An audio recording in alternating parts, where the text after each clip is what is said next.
All right, we'll go ahead and get started. Welcome to Purdue at Westgate First Tuesday event. My name is Samantha Nelson, and I am the program manager for here at Purdue at Westgate. Another teammate of mine is Morgan Tavis, right there. She is the marketing and communications manager. So if you want to learn about what's happening here at Westgate, what's happening here at the Westgate Academy, please let her know if you are not on one of our distribution lists already. So she has great marketing information that goes out every week, sometimes daily to things. So make sure you get on a list for her. The first Tuesday of each month, we try to design an opportunity for industry, academia, and government innovators to converge, share knowledge, develop networks, and have discovery opportunities. We also want to thank Weininger Construction today for sponsoring the networking event that will follow this presentation. Weininger Construction recently built several single-family lifestyle homes right in our backyard here and really has been instrumental, in my opinion, in the beginning of building a work, live, play atmosphere. More to come on his front, I'm sure of it, so thank you, Weininger Construction, for sponsoring tonight's event. Today, I'm pleased to introduce you to Ashley Brawner, Director, Advanced Programs and Initiatives for Leidos. I have spoken with Ashley a couple of times prior to today, but meeting in person, I saw the passion that lies within their team at Leidos. If you aren't familiar with them, they lead the efforts for developing and manufacturing hypersonic systems vital to the Army and Navy. They were awarded a contract in October 2022 with NSWC-Crane division to increase the capacity for America's hypersonic flight testing. There is no doubt that the collaboration between Leidos and NSWC-Crane will yield innovative technologies in the field of hypersonics. Today, we are fortunate to have Ashley to present to us an overview as a defense industry leader and employer, specific programs currently under development in the hypersonics and microelectronic field. Today, this event will actually be recorded, as well as the slides will be sent to you if you have RSVP'd. If you have an RSVP and want the slides and recording sent to you, again, make sure you get with Morgan. So thank you all for coming. We appreciate you coming. This is a great event. I'm so excited to have Leidos and Ashley Brawner here today.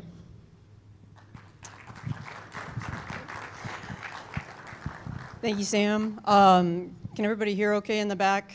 I'm noted to trail off. So anyways, we're going to start off with a video really talking about why our advanced solutions and technologies are so important. And I don't think this is going to work, so set the stage. We will see more technological change in the next 10 years than we saw in the last 50 years. For decades, success for America meant we brought our best minds together and innovated faster than any other nation. We absolutely must continue to do that. We must remain determined to develop and dominate the products and technologies of the future.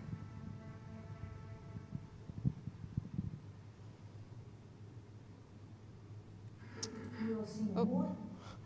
So I really like that video because it really speaks to the culture and the heart of what the Leidos Dynetics team in particular is really about and why we do what we do. If you weren't familiar, Leidos acquired Dynetics in the late 2019, early 2020 timeframe. So we went from this small niche provider to now we've got the bigger shareholder conglomerate, but we like to still stay in that agile, versatile arena, providing the best solutions to our partners. And so we've got 5 major operations or groups within Leidos. Those are the Dynetics group, which is the most important group here, right? And then we've got defense, civil, intel, and health. And so across that, we do a lot of work in IT, tons of work in airborne systems, as well as big work with the Veterans Health Administration. So we have a very broad portfolio. And then within the company, we've got 45,000 people. Over 40% have clearances. So working in the defense and intel spaces is a big part of our portfolio. And so we like to highlight the amount of folks that we've got cleared because it really shows that, you know, we've got the breadth and background required there. Tons of customers. You can see some of them there. Within the Dynetics group, most of our work is the defense, Department of Energy, and also some of the three-letter agencies as well. And 14.4 in revenue. The Dynetics group is a smaller footprint of that, more in the just under $1 billion is more of our revenue. And I think that's all I wanted to highlight on this page. Thank you. So getting into the Dynetics piece, and I like to show this pyramid chart because in all things with technologies and capability delivery, you kind of go from the bottom to the top. So in our Dynetics group, we do a lot of the lower level foundational technology development. Some of the things in microelectronics, I'll highlight that a little bit in a few slides, where we do a lot of system on a chip, system in a package type of efforts, but very foundational technologies. And then we kind of grow up the pyramid here towards more of the platform, where we on the boost glide programs, we provide the tells for the Army launcher, and then getting into the top of the pyramid, which is more of the smaller number of capabilities that you might require for weapon system development. So that would be more of the boost glide hypersonic systems, and then we do have some overhead assets that we also work with SDA and as a sub to Northrop on. So that's kind of us in a nutshell. I think the next slide goes into a little bit more detail on it to really highlight all the different things that the Dynetics group specifically does. So I'm going to not talk about hypersonics or microelectronics on this page, but you can see that we've got a wide breadth of work that we do. We have a lot of work with NASA.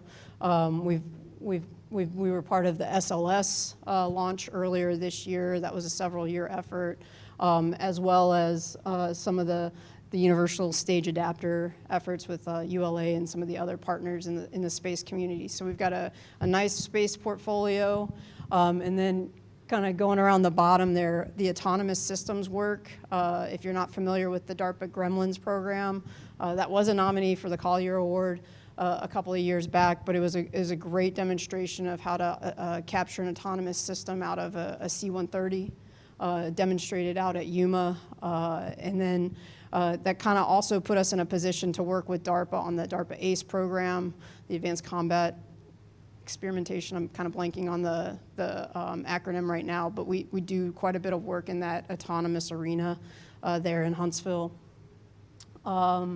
We do a lot of cyber work within our operation, and a lot with threat analysis, threat emulators, things like that.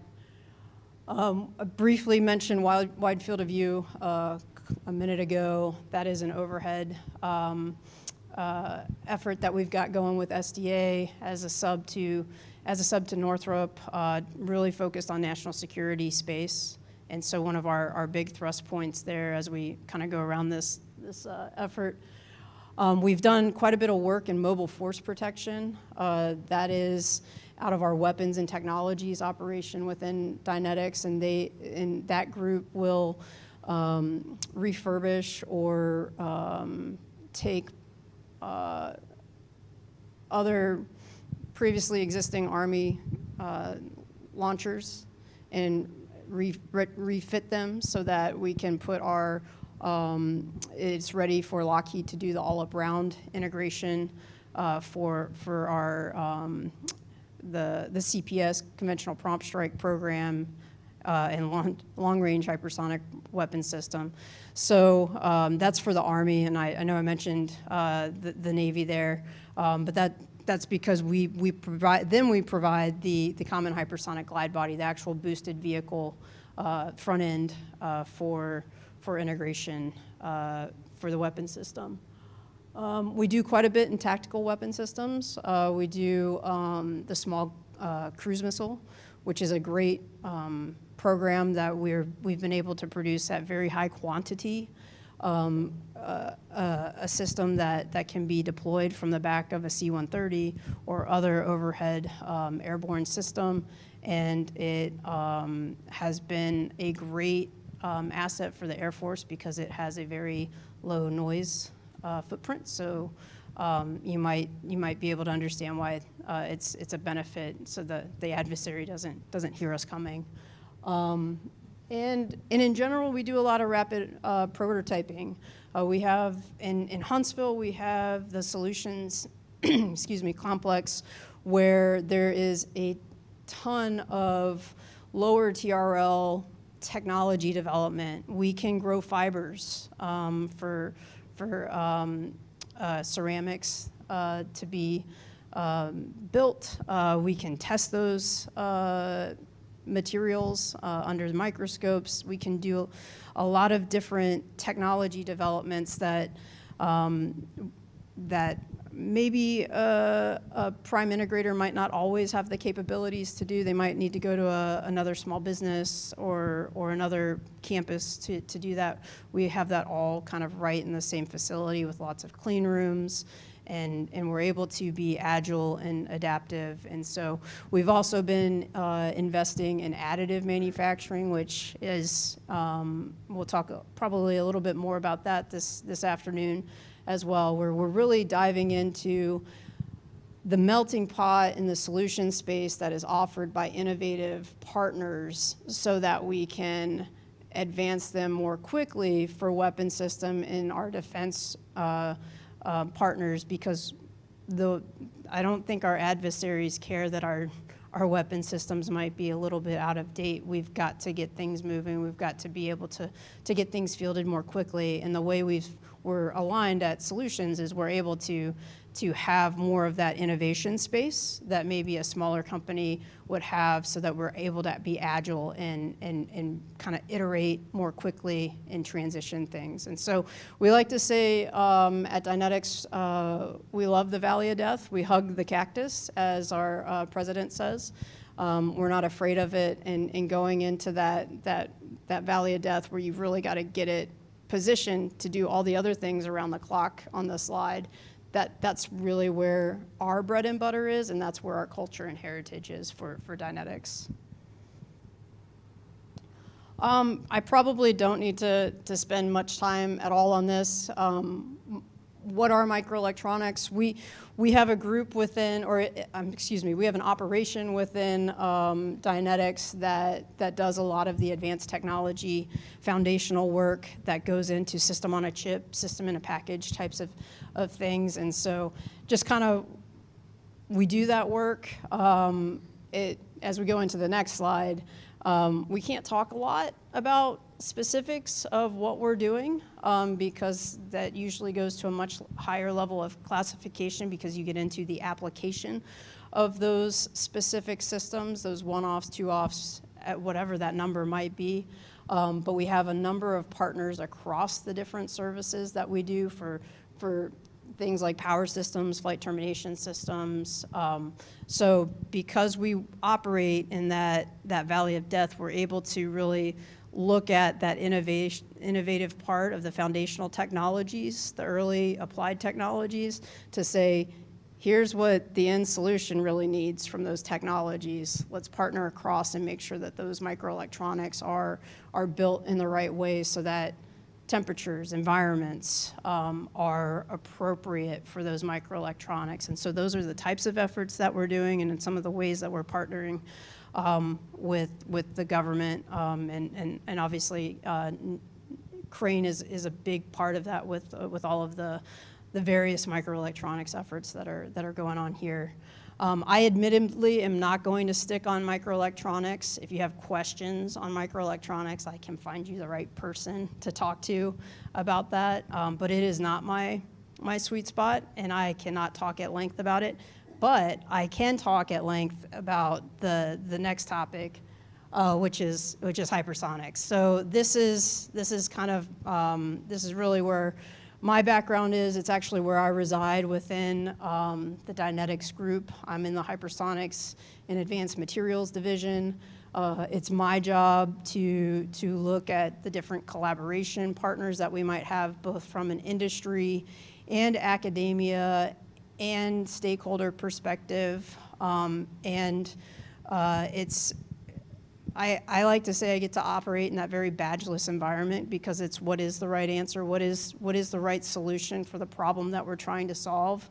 And so that's where I get to work. I do some work with government affairs at Leidos, so some of the different things, initiatives that are going out, making sure that our Congress members are aware of the things that we're hearing that the warfighter needs, that the industry is hearing, academia, and our customer.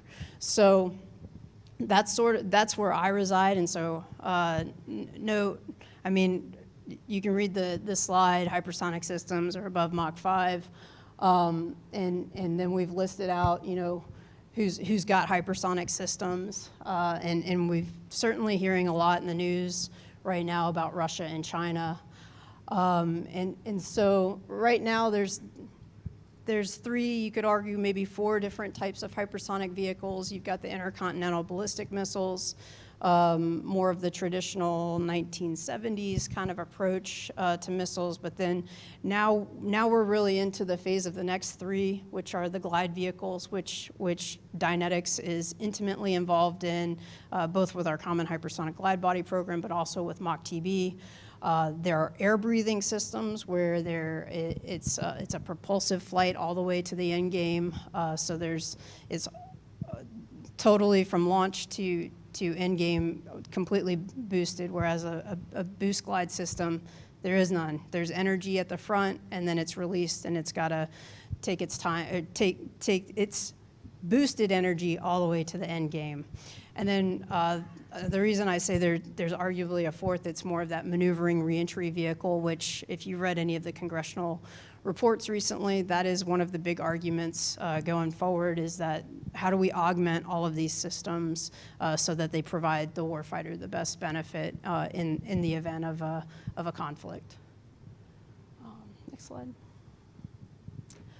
So specifically for Dynetics and Leidos, these are our major hypersonic systems that we are a part of.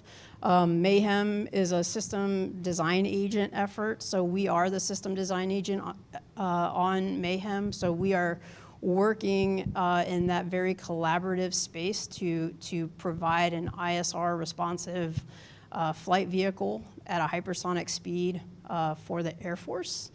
And as the system design agent, we went and really put together the best-in-class team. And so that meant where we had deficiencies, we made sure that we had the right partnerships out there. And so we had partners like Kratos, Draper, and several others that were a part of our team there. And so really working kind of as helping the Air Force to come together with the best solution, and requirements, systems engineering, all the digital engineering buzzwords of the day. That is part of that program, and that's one of the things that we now are trying to work across our other programs that you see on the slide here, which are the Common Hypersonic Glide Body program. That is a glide body that is for the Navy and the Army. They use the same glide body. It's built in our Dynetics Huntsville Mid-City facility, and we've been delivering tactical units in support of the Army's fielding, which is planned for later this year. You see some of the other overhead assets. We highlight those because those are really targeted towards detection of the hypersonic missiles. If you have any interest in hypersonics, I do recommend you read the congressional reports. They're not always 100% accurate if you talk to folks in the know, either in the Pentagon or in industry. However, it really highlights the why we need these, and wide field of view is really targeted at the why, where these are very hard to detect vehicles because they fly in the near space domain, which means they're not at aircraft level, but they're not at spacecraft level. And so they're very hard to detect in that layer. And so that is what wide field of view is targeted towards, is identification and detection. We've talked about the launchers there on the bottom right, and then the MACH-TB program, which we are very excited about. I had the honor of standing that program up for the first 9 or so months. And the MACH-TB program is the Multi-Service Advanced Capability Hypersonic Test Bed. Say that 3 times fast. And but really, it's about testing those early technologies for transition into flight vehicles. It's no shock to many folks. It takes a long time to get technologies ready for fielding. Services, rightfully under the acquisition process, you know, they want to follow the traditional milestone A, milestone B tech maturation process.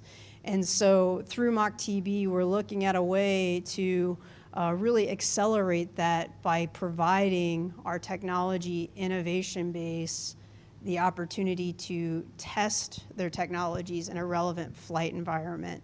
It doesn't get rid of the milestone A or milestone B ground test requirements. However, having an affordable opportunity for flight test in a hypersonic environment is very, we're talking about speeding up the transition of technologies from 7 to 10 years to more in the 2 to 3 years. So it is game-changing from that perspective, which is really important because we want to have advanced systems because the adversary doesn't, they're not worried about it, about taking shortcuts. You know, they're ready to get more advanced technologies out there, and so we need to make sure that we are positioning our warfighters appropriately. So this is a little bit more on the MACH-TB program. This is sort of the placemat slide to kind of highlight all the different ways that NSWC-Crane is leading this effort. They are doing this with the OSD Test Resources Management Center out of OSD R&E. So Heidi Shu that was speaking in our video at the beginning, you know, she has purview of this with George Rumford as the senior executive for TRMC, and then Crane is the executing agent here. And they've set up an amazing team, and we are fortunate to be the prime integrator here. And so through this effort, we've been able to bring together the best-in-class different types of flight test opportunities for hypersonics. So keeping in mind that hypersonics is anything over Mach 5, you know, Mach 5 can go to Mach a lot after that. So there's a wide range of different ways to do this. And so some of those ways are very innovative, and we need to have those small business, non-traditional partners that are really thinking outside of the box. And so that's what we've been able to do through the MACH-TB program. So on the left, you see novel flight experimentation. We have a partner on the team. Actually, a couple. The first one I'm going to mention is Varda Space. So they are an on-Earth orbit pharmaceutical and manufacturing. That is what their business has been started as. So a small startup, capital venture backed. However, when they're done orbiting and making their fibers or pharmaceuticals or whatever it might be, there's an opportunity to get Mach a lot for a couple of seconds on the way in. So what are the different technologies we can test as we re-enter, and then collect those samples or collect the data as it re-enters through that high-speed regime of Mach 20 plus. And so that's one of our vendors. You also see the Stratolaunch Talon A vehicle there in the center. So Stratolaunch, I think no stranger to Purdue at all, because they've got an office up there. But they've got plans later this year to launch their Talon A off of the Rock vehicle, and they're able to go at hypersonic speeds for an amount of time that provides us another opportunity to recover the vehicle, recover the samples that might have been collected, collect additional data either overhead or to help with proving out new methods for data acquisition, as well as the ability to on the front edge of their leading edges, some new material systems there. So we're excited to see their success over the next couple of months, and so that's kind of our novel flight experiment. So it's more in that, that solution space that is sort of out of the box thinking, not a traditional rocket launched, boosted launch vehicle. And so then we get into the subscale. And so the leadership for the MACH-TB program on the government side, they actually went out to the government, the different agencies, and started the high op tempo for hypersonics test campaign. So H for H, lots of acronyms. And they were very successful in this effort where last October they had 2 sounding rocket tests. Sandia was the performer on it, and if you're not familiar with sounding rockets, it's a rail launch. So it's a rail launched system that it doesn't release the booster, it just kind of goes up and traditionally does a ballistic-like trajectory, doesn't make it all the way to lower Earth orbit, it still comes down. And they were able to test 20 technologies between those 2 missions, which when you're talking about lower TRL technologies being developed, that's pretty unique to have the opportunity to collect data for a decent duration for a hypersonic system as they're really, because part of your technology maturation is this really going to work? And so to have that opportunity to quickly go out and demonstrate on these sounding rockets, less than 6 months of integration time to get out there and then do 2 launches in a day is pretty amazing. And so that is one of our key pillars as well in MACH-TB. And so in addition to partnering with Sandia, we also have Kratos, which has a long history with sounding rockets, as well as Peraton. And so we've been working with those partners. And then that's okay. And then finally, we got Full Scale, which that's what got all the press back in June. If you were following defense news or any of the other things going on there, our Full Scale campaign means that it can really get us to a long duration, more operationally relevant flight environment. So think longer soak at that near space domain, so that we can really test out and put the stress on a system. And we would like to do it on, be able to demonstrate the different capabilities without having necessarily the risk that a new engine or a rocket motor might have. So we've partnered, and this is another way we've been non-traditional here, is we've partnered with Rocket Lab, who they've had over 40 launches, so reliable access to space. Now we're saying reliable access to hypersonic flight test. So that is kind of the premise on MACH-TB. I told you I could talk for a long time on it. And yeah, now we can go to the next slide. Thank you.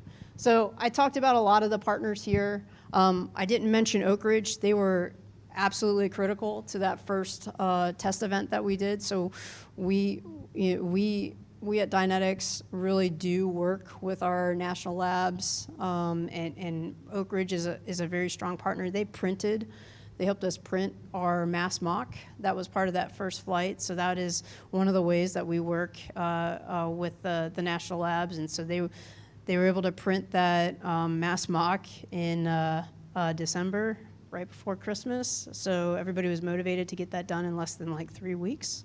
So that's the way we're thinking on MACH-TB is, can we change things? Can we move across the different platforms? Are there ways that we can find efficiencies through systems engineering, model-based systems engineering across all those platforms? And we're doing that with all of these partners. And that's not a joke. It's really happening. And so it's a pretty big effort, but because we operate more in that agile space, we're able to do that because we've got more of that flexible model that we grew up in as a Dynetics company, where we really did lean on the innovation space to help move us forward, because that our sweet spot is the system integration and AI and T piece. I think the only other thing kind of worth highlighting on here is that what's really exciting about the MACH-TB program is it's directly in support of one of our national initiatives. Mattis started it in his 2017 NDS, and it's continued through that. Hypersonics is one of the top critical technologies that need to be delivered to the warfighter. And so the MACH-TB program is part of the National Hypersonics Initiative that is out of the OSD Hypersonics office. And so I think it's really a great thing that Crane has been able to do here to highlight the ways in which we can think creatively, because flight test infrastructure and flight test opportunities are critical to delivery of warfighting systems. So we are standing up an office here at Westgate. In the back is Paul Turner. Paul, raise your hand.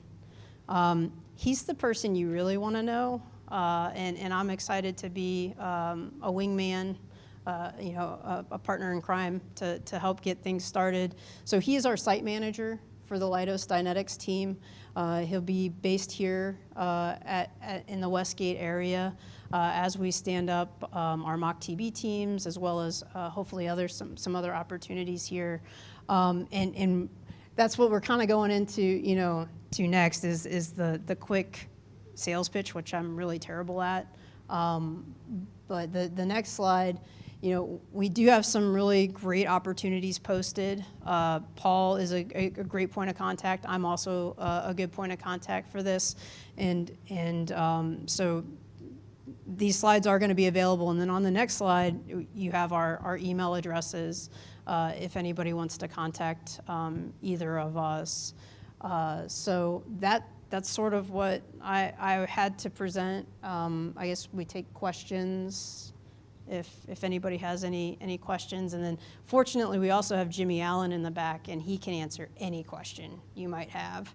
So if it's not hypersonics, I should be good.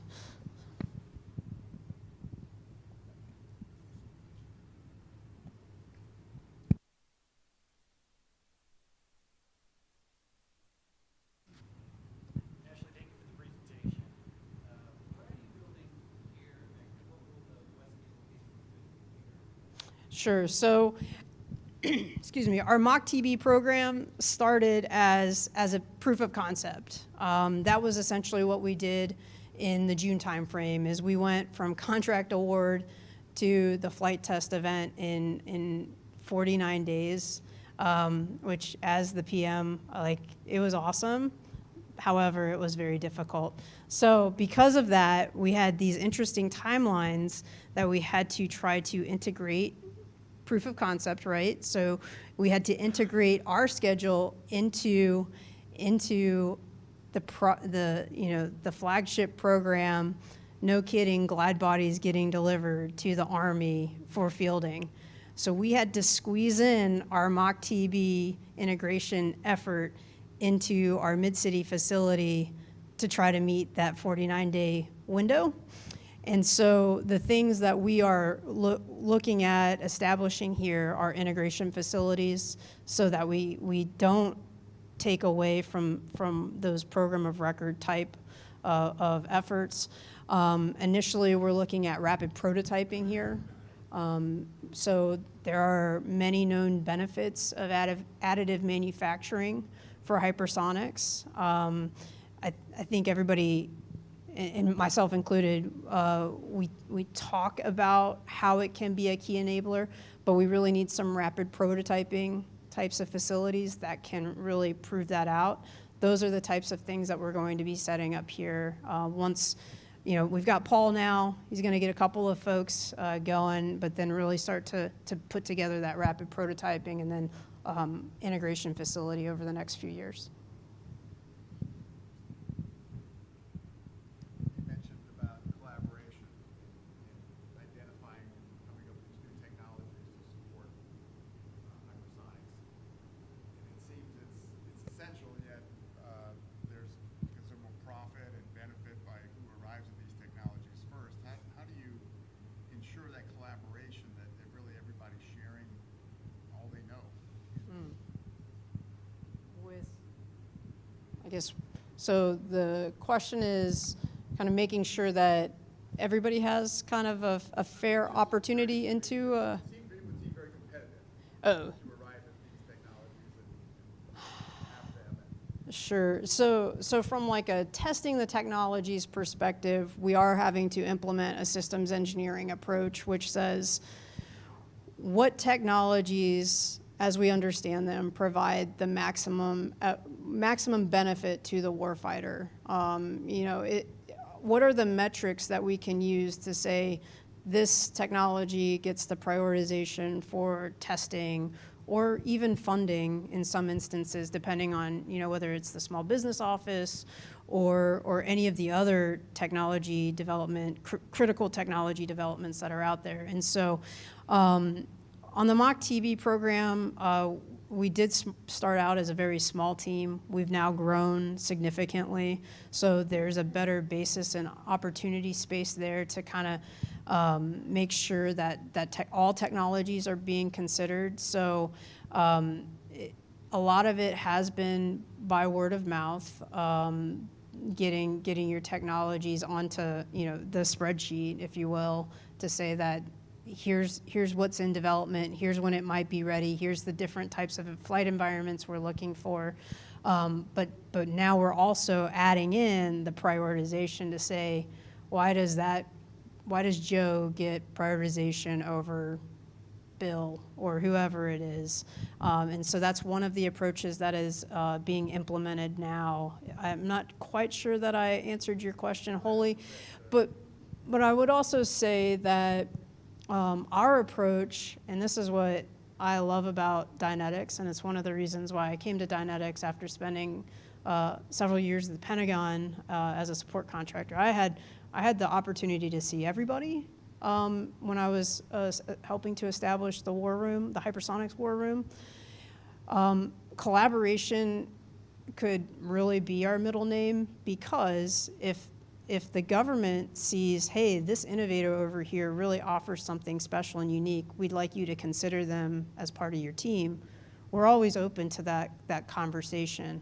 And vice versa, if we come to the government and we're like, hey, we just had a great dialogue and demonstration with this other provider, here's what we're offering the government as well as part of our partnerships and the way that we really approach collaboration across the community, because no one person has all the great ideas, right? So we've really, and especially the environment that we're in,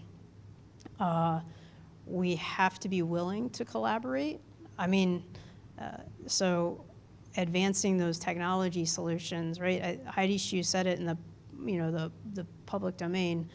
The innovation has occurred over the last 50 years, the next wave, if you will, it's only going to take 10. It might only take 5 years because of the way we are advancing our technology in such a way, and we need to get out of the traditional mindset.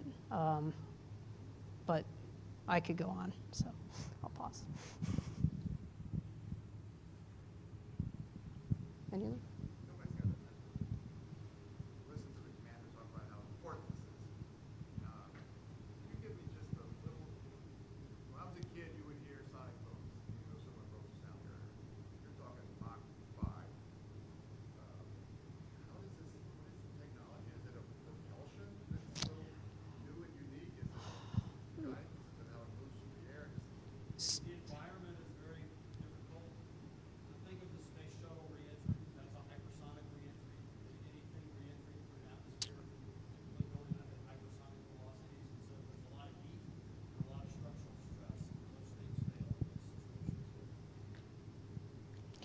Yeah, so, and then from like a specific technology perspective, I wouldn't say the rocket motors are the unique thing. We've been doing rocket motors since the 40s, right?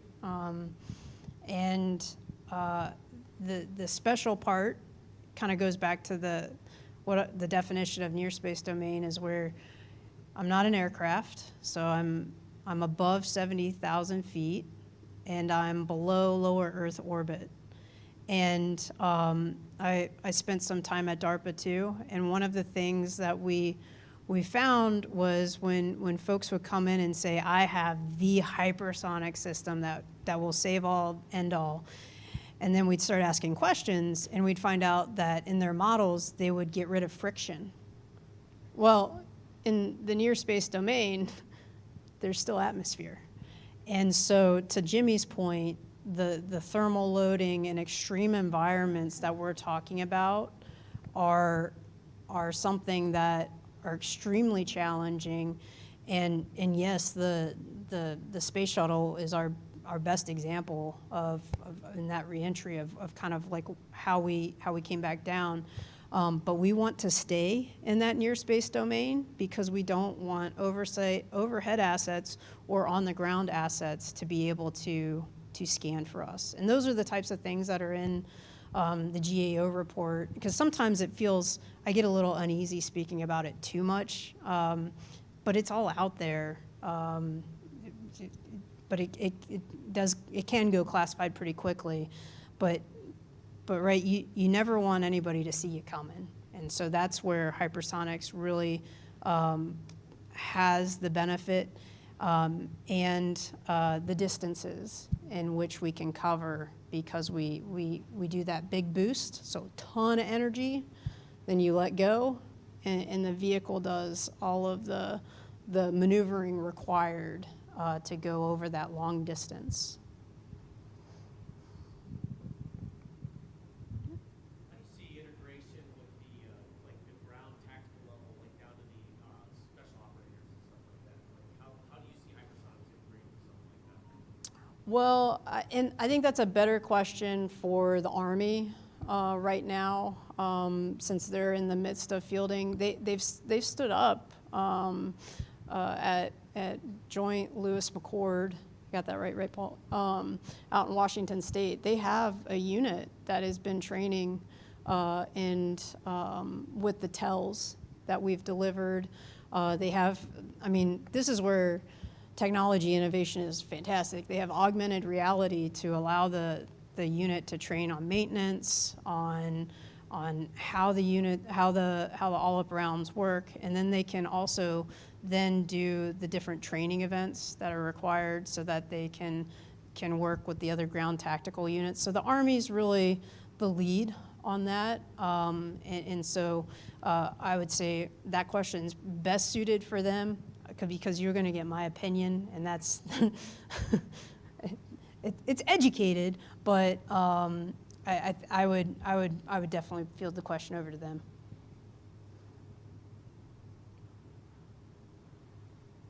Any other questions? And we'll be around through the social, so if you want to pull us off to the side, please don't hesitate. And that's Paul Turner back there as the other one. Do you have a question?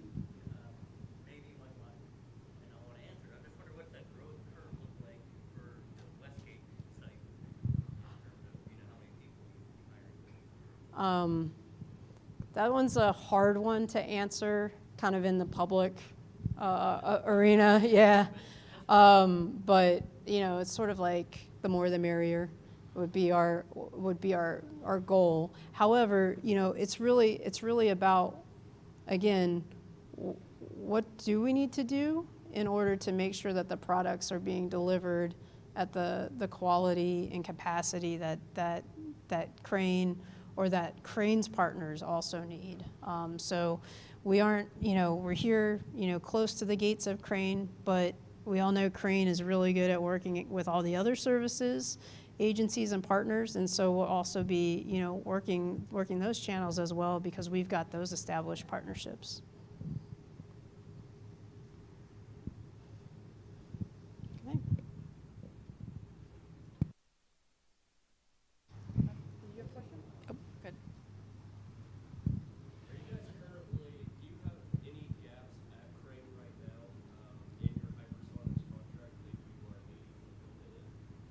That are you needing what? Fulfillment in like all ranking teammates, things like that. So, yes. I mean, You had the recruiting slides, so I didn't know if any of you had some current gaps or anything like that, where you were looking the team within industry to fill those gaps. it's if it's the right fit. I think that's the part where it's always about like making sure that we're partnering in the right way.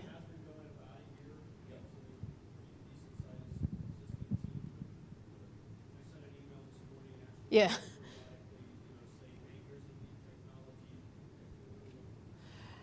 Yeah, and so kind of the door's always open. That is my part of my responsibilities is, I was in Sacramento last week just trying to learn more about this other capability that an innovator is doing. Does it have the right spot that might help to augment some of the different things that we're doing?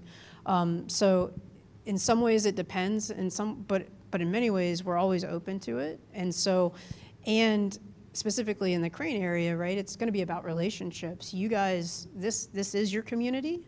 We want to respect that, and we also want to be part of it. So technology-wise, the things that I've highlighted that we're interested in doing here in microelectronics, additive manufacturing, systems integration, model-based systems engineering, digital engineering, those are some of the core things that we want to start first. Other things will follow, and we have different capabilities that we have the opportunity to potentially expand from Huntsville, because if you've been to Huntsville, the unemployment rate's like negative nothing, negative $1 trillion for the skilled workforce and the engineering workforce. So what we find is in Huntsville is we're fighting with each other, or people are just going back and forth between companies.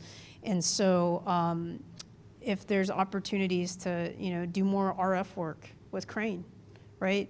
Those are things that we do in Huntsville, but it might make more sense for us to do it here because you guys know that the workforce exists, or you've got the different tech development already in place. Those are the kinds of conversations we are always open to, and I think that's why we are a trusted partner of the government, and we find those conversations both ways, both you to the government, us to the government, and back are kind of bread and butter, or we deliver on our commitments, and more will come.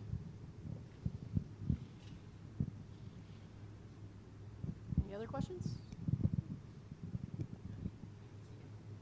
Thank you, Ashley. Let's give her applause, please. She did great. Thank you.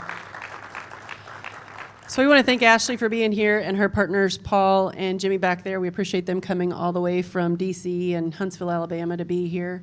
So if you've been here before, you've heard me talk about how I've been in the tech park for about 12 years now. And this is the most vibrant growth time that I've ever seen. We get calls on a daily basis, or people coming in here wanting space within the tech park, within the academy. There isn't any right now. So people are having to build, people are having to look for other options, and that's an exciting thing to happen right now. So we're so excited, and I know that they're excited to be part of this as well, so we appreciate that. Next month, November 7th, we will be having the CEO of Purdue Applied Research Institute here. I don't know if you heard, and hope you did, because it was a pretty big announcement last month.